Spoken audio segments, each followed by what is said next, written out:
This is the forge that was built by Thaddeus Stevens in 1837 and was finally burned in 1863 as the Confederates under Lee marched toward Gettysburg.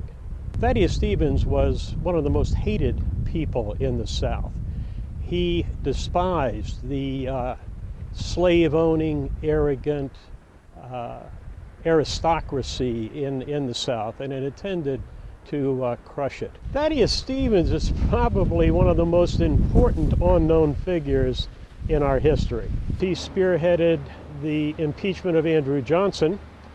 At least one author referred to him as the dictator of Congress during the Civil War period because he was the head of Ways and Means.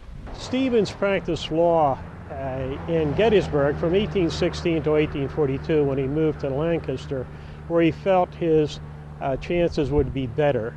He was running out of money in this area. He was in quite a bit of debt. And shortly after he moved to Lancaster, only several years after he moved to Lancaster, he recouped all of his losses. He'd actually been from Vermont. As a matter of fact, Caledonia is named after his home county in Vermont. He practiced in Gettysburg. He actually came to Chambersburg and did try some cases there. He would have probably known and perhaps would have visited the Rittners, who had what later became the John Brown House to people in Chambersburg. They were abolitionists.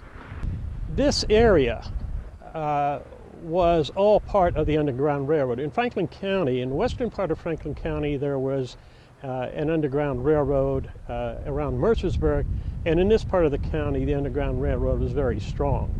From a little area called Brownsville today, that was called Africa at the time, to the ironworks, it was an area that it was well known that people would protect slaves as they tried to escape to freedom. There was little role at the forge itself. The forge superintendent, it is said, was tied in very heavily with the abolitionists. And some of the people involved with the forge helped with escaping slaves. The Iron Forge never really made money until the Civil War. He was a very large landowner. He owned, they say, roughly 18,000 acres here, because when the Iron Forge was working, it burned an acre of wood a day. Even at that, he made things like stoves, farm implements, and so on. And it wasn't until the Civil War, when they started making cannonballs for the defense of the country, that it made a profit. This year is the 220th anniversary of Stevens' birth. I think the thing that I respect the most about him was that he could be a statesman.